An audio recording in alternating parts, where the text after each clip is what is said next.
Sian Gaza, viral na naman sa social media. Ito'y matapos maglabas ang nasabi nga pong pambansang marites na si Sian ng isang blind items. Kahit na blind items ay tila nahulaan ng mga netizen ang sinasabing ito ni Sian Gaza. Aniya, breaking news, isang sikat na lalaking artista ang binablank ang pinsang buo ng kanyang ama. O ang ibig niyang sabihin ay ang tita mismo nito. Kalibin niya ang sarili niyang tiyahin. OMG! This is confirmed 100%.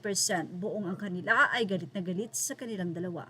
Mula kay Christian Albert Gaza, sinabi niya na halos kaedad lang niya yung tita niya kasi one of the panganay sa magpipinsan, yung father ni Guy. Super pretty si tita. Nakakaloka, hindi ko kinaya ang chikang ito, Day. Ang dapat sa dalawang yan maghihiwalay kasi sobrang nakakahiya sa ating lipunan, tapos maling-mali yan sa mata ng Diyos at sa mata ng agham.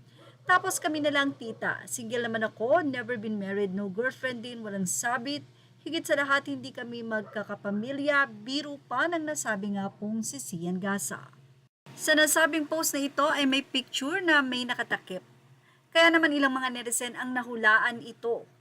Narito po ang naging update ng Maritas University sa kanilang Instagram. Ibang klase talagang magalungkat ang mga Maritas netizens tungkol dito sa mainit na balita ni Sian Gaza tungkol sa isang artistang na-involved di umano sa kaniyang tiyahin. Matatandaan na sa post ni Sian Gaza ay may larawan na katakip ang mga mukha na siyang hinanap ng mga Maritas netizens sa internet. May kumakalat na larawan ngayon na kung saan ay nandoon ang aktor na si Jerome Ponce at ang babae naman na tiyahin daw nito ay nagngangalang Leonette Espina. Ayon sa mga chismis, ang larawan ng pinost ni Sian Gaza ay kuha mula sa birthday ng isang nagngangalang Mayo Espina noong 2023 pa. Narito nga ang naging komento ng mga netizen sa nasabi nga pong blind items na ito ni Sian. Anila, Jerome Ponce and his tita, I don't know her name pero lagi silang magkasama. Halos magkalapit lang din kasi ang age nila. Si Jerome may GF ata yan, di ba? Sikat ba yun? Leonette Espina hahaha. Sobrang nag-viral agad sa social media ang nasabi nga pong post na ito ni Sian Gaza. Actually, ayon sa ilang update, pinalagan ito nila Jerome at ang nasabi nga pong tita niya ang mga blind item na ito ni Sian. Ayon sa update, idinideny na walang katotohanan ang nasabi nga pong ibinahagi ni ito ng pambansang marites na si Sian Gaza.